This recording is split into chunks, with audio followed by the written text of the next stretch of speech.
Okay, so it's a bit chaotic because I'm showing some videos on this computer and some stuff here.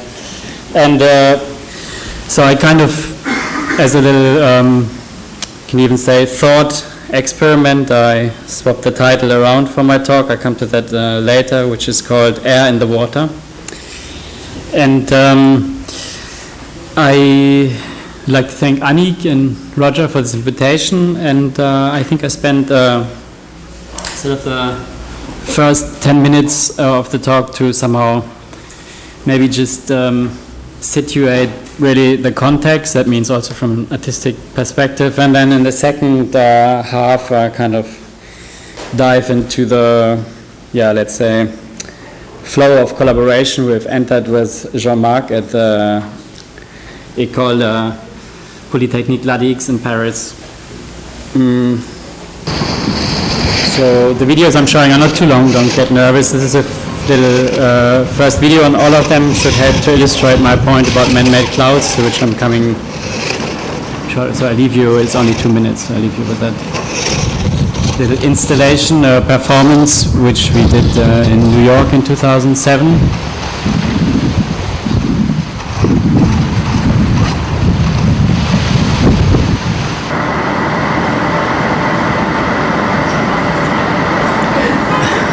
He sits in the car, but I drive it.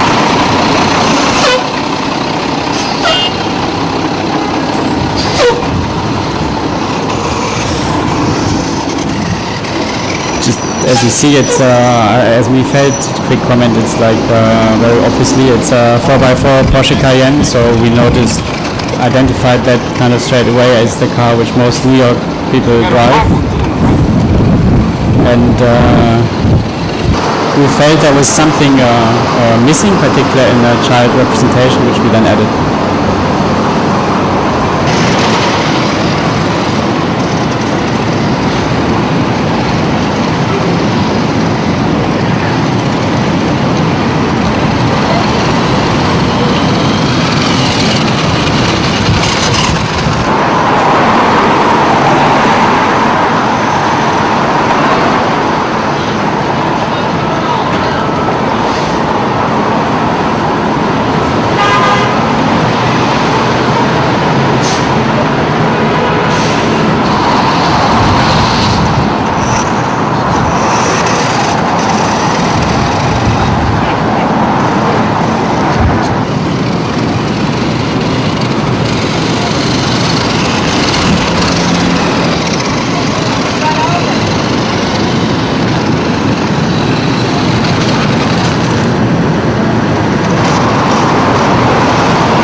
Really the end is this quite nice area, which is in Central Park, 5th Avenue, so that's also where it died later.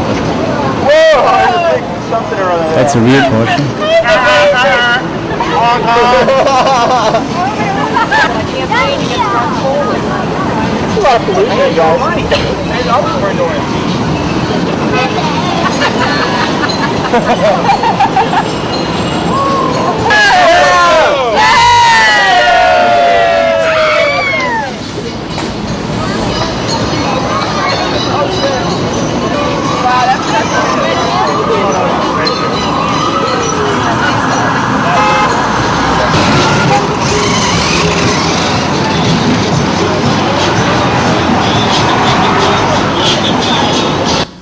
Maybe second piece actually, which will help me to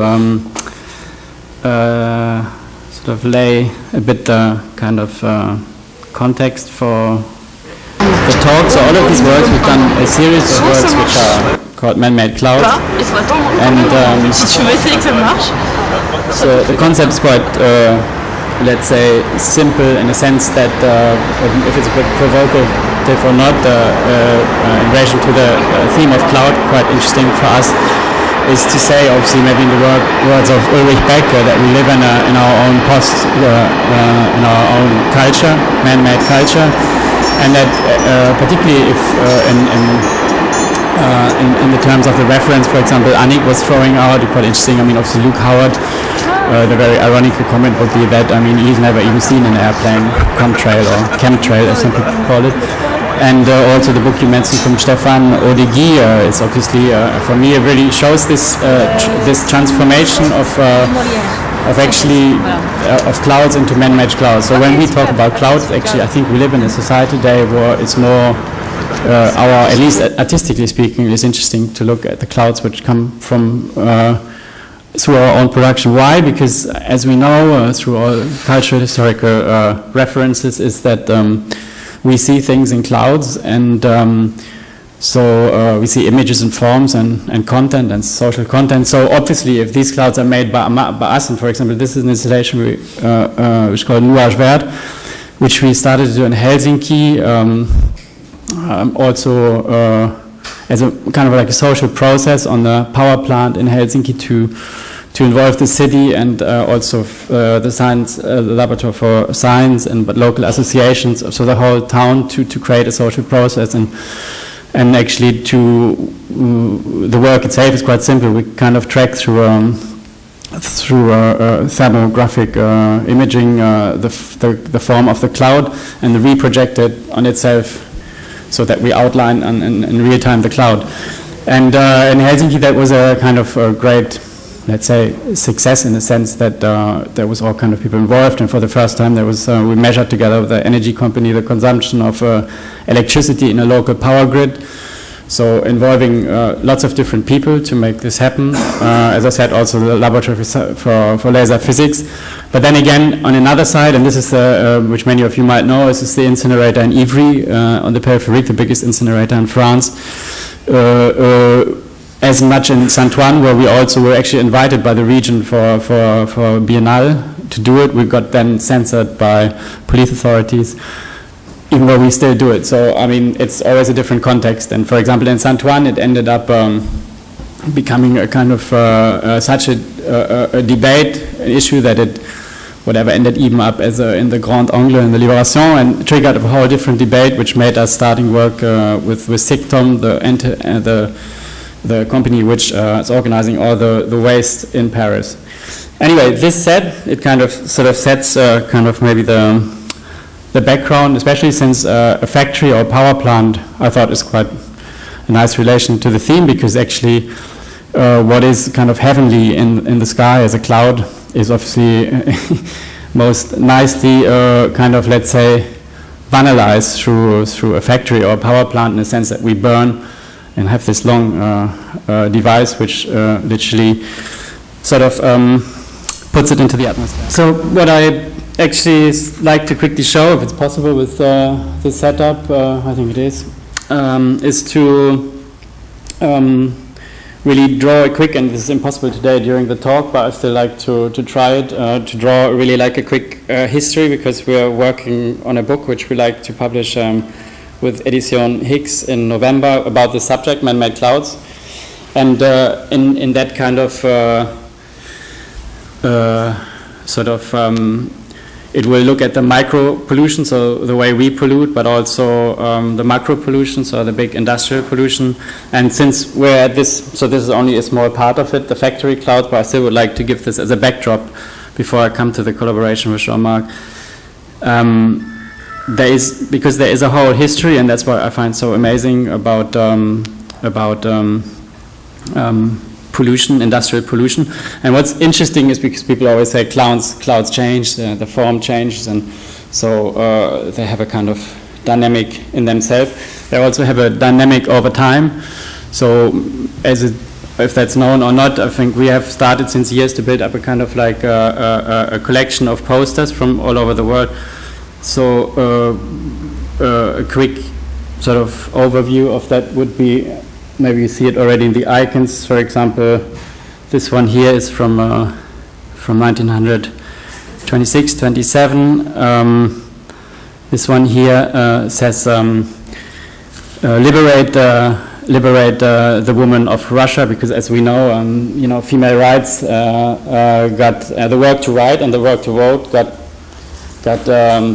permitted through, was given in the Russian Revolution. So here it's very nice because you see it only small, I don't know why, but you see that the chimney becomes the flag of the revolution.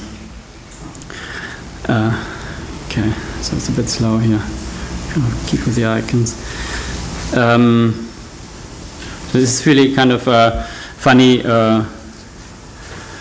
And then there's this nice example from 1930 in England, the Conservative Party. You see it very small, but maybe that's quicker because the computer's a bit jamming. It's actually smokeless chimneys and anxious mothers. So here's the other way around. There is no work and there's no smoke. So it's kind of like illustrating a kind of economical problem. This is a classic. Maybe I just get this out because everybody knows it in France. Now they're very expensive. We found still one on the flea market. Everybody might know it. Allié Populaire, which was occupied the École des Beaux-Arts in '68 to produce, made a flyer production and convert the university into a flyer production to support the uprising, if you want. And so again, the smoke becomes the icon of a fist somehow, of a political engagement. This is obviously has a relevance to the work we come to in a minute, which we made with Jean-Marc. This is the Polish poster for China Syndrome, the movie which many of you might know with Jack Lemmon, where really the power plant features as the main actor. And again, one from Germany, Klaus Steg, very famous poster artist. I don't know if he had recently an exhibition in Paris. He only does posters as a medium. So again, this is actually the cloud again. In Germany, you have also this word Rauchfahne, so smoke flag. So the cloud itself has become engagement with the political movement. This one is very funny. Angela Merkel as a glowing cloud coming when she was still supporting nuclear energy. This one again is quite nice because it illustrates also maybe the starting point that everybody might know that is the poster of Al Gore for the movie in Convenient Truth. So I think it's kind of showing a kind of the first sign of like turning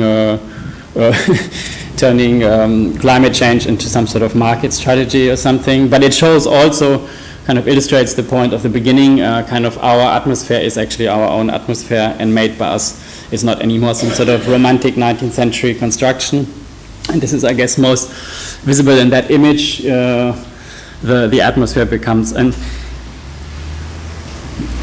this is quite nice because we always think of this, I think every generation is in a kind of like, is obviously stuck in this idea that, for example, nowadays we have this dominant image of like ecologically engaged when we look at the factory and all the publicity and the advertisement which we see and all the activism. This one is a lovely one. This is from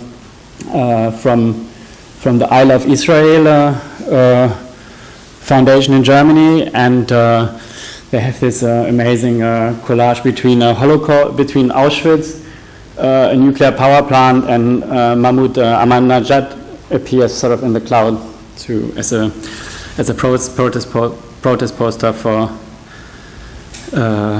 that cause. And then maybe the last one. This is kind of, I like this as well because it illustrates the point actually. That is actually not only anymore, so let's say ecological engagement. This is from the HeHe Lab in Copenhagen during the climate conference. And as we see, I mean, it becomes like a money sign. Our climate is not your business. So we don't want that atmosphere becomes somehow a business that has carbon trade, etc., etc.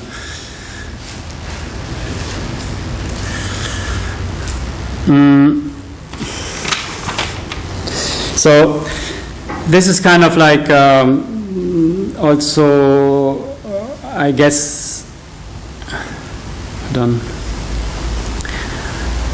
I think as artists it can also, or as whatever, I mean, the way collaborations evolve, I think it's a very fragile moment, and today maybe we can talk about more in the discussion, but I think we, Helen and I, because when I say we, I'm talking about Helen and I who work together as HeHe, and this is basically kind of sort of giving you a bit the background, this is kind of just an image we made for an exhibition in the drawing room in New York in 2009. And I think with this image we approached Jean-Marc to say, okay, we would like to combine maybe the both two extreme artifacts, having given you a bit this kind of background of factory. I mean, obviously the cooling tower I find one of the most beautiful architectures, and it's a bit a shame it's all very short today. Already the cooling tower as such is in itself possibly and I think that fascinated me also about this invitation, because I think the cooling tower as such is maybe our best device, dispositif, which can evaporate as much water into the air as ever possible. Only the form suggests that, and I might actually wrong. I was just thinking about it today, and it's not even, it's not even in itself somehow. It's just there to provide a heat shrink somehow. So it's its only function to provide a heat shrink for the heat which is produced in the nuclear power plant. So it's a very kind of, and already the form suggested. And obviously the other icon is as much known, so the mushroom cloud, which has obviously a kind of special meaning as well, because even if it's been explored quite a lot in let's say in art and in cinema, I think it expresses this idea of man-made clouds in a most poetic way, in a sense that it is really invisible. So you mean you have this whole history of things getting obviously invisible, from the 1952 smog to let's say in France the 2003 ozone canicule, where actually pollution becomes invisible. So since it's invisible, it kind of means that we have to imagine something because we don't know what's inside, so we project an image on it. And I think this is also interesting about science, because I think people kind of develop this imagination and project it on this kind of vapor screen, their imagination, or in politics, because we don't know what's inside, where I think sometimes science is more like taking the form and using the form, so it's the other way around, to determine what is inside. Anyway, we're lucky because so Jean-Marc immediately said, okay, yes, we can do that. and I think this is interesting as well, because that's why I sort of named renaming sort of my presentation Air and the Water, because simply atmospheric phenomena, not all of them possibly, but atmospheric phenomena are realized underwater. So this is an image at Bloody Higgs. And so immediately the proposal was, is it possible, maybe it's also, and I thought we thought immediately this is fantastic if we can realize this whole project underwater, because simply for the reason that atmospheric effects are slowed down in the water. So, and we thought it's also a beautiful image. I mean, beautiful, however the word should be defined, but maybe I just show some, after all this talk, maybe some images. It's really difficult to film it. It's actually at the moment it's, you can see it in Paris in the Domaine de Chamarande. It's I only know two persons who've seen it, Jean-Marc and Annick. You've seen it, I know. So it's really worth to go because it's in the south of Paris in Essonne. It's a contemporary art space where it's on show at the moment. It's really difficult to make a video because it's underwater and you use fluorescein to make this cloud appear. And so I just show, maybe I'll start with some photos. I have also a film, but so you see the whole setup. It's this is somewhere around. Oh, that's not very nice.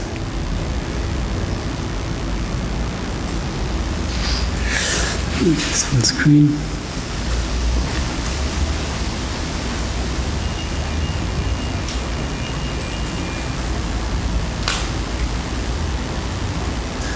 So we come a bit closer, and here it's maybe more visible. So it's really changing the whole day. It's always the same, but always different. So that's what I like about it. This is maybe after a couple of explosions, and I don't know. I like this face particularly. Actually, not me who took the photo, but I mean it's because you really have like a fallout somehow, and these kind of strange things.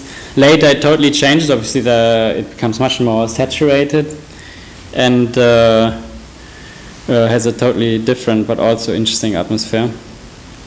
I mean, I guess I have to leave a word or two on. I mean, it's.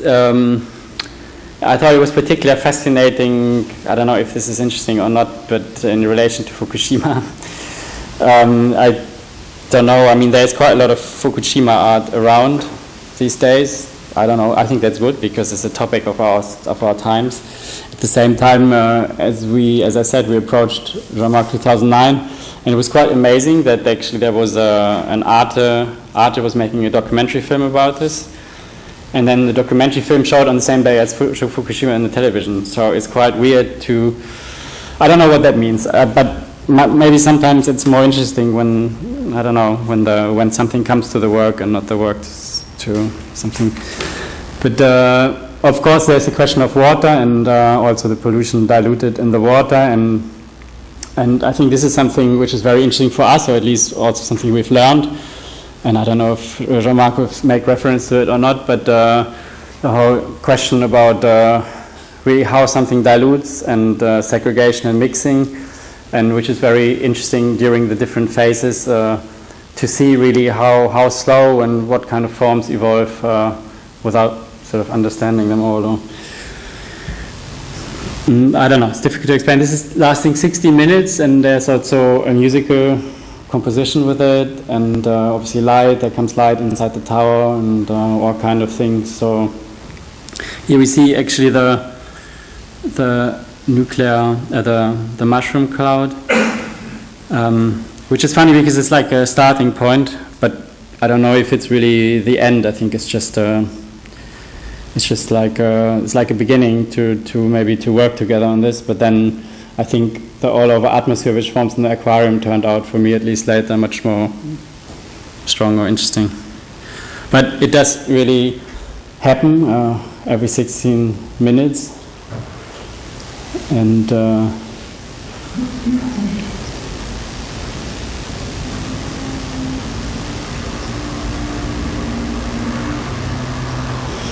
so we have done.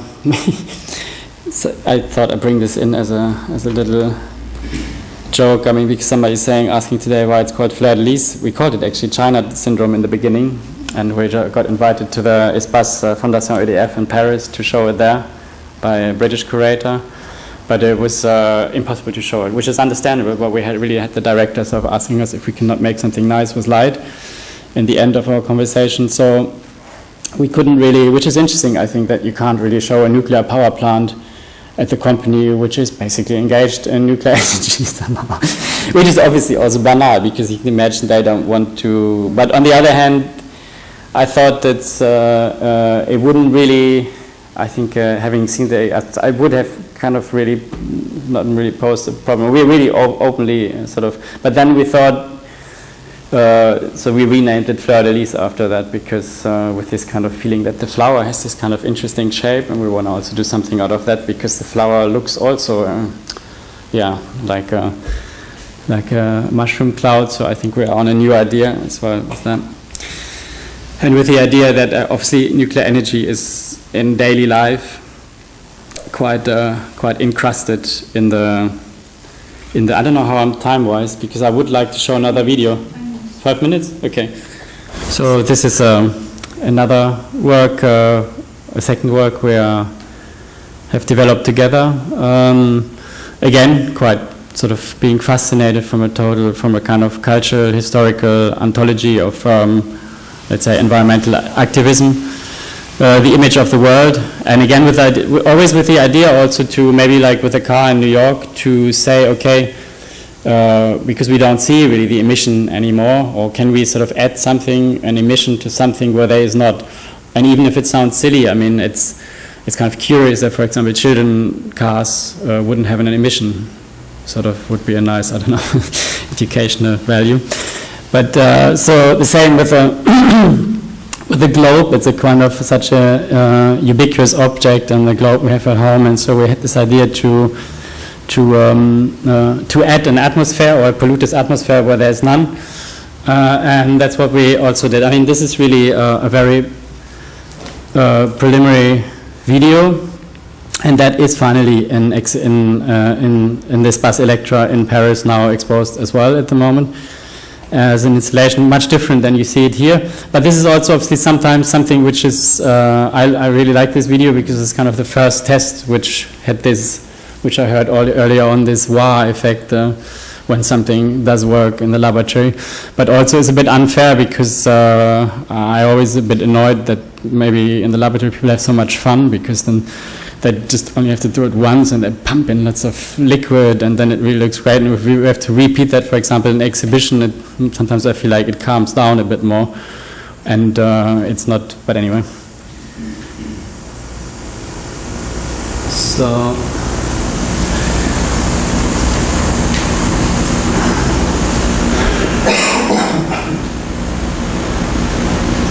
it's actually sort of laying this kind of very thin layer of atmosphere which then dives out underwater from the equator. So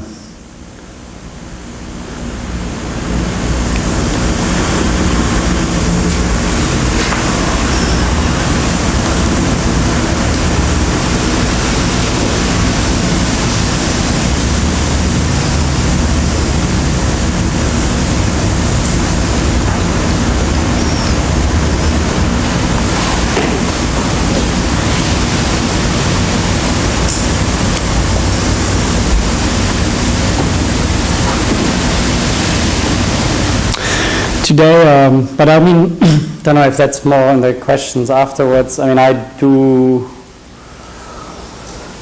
think it's quite nice also to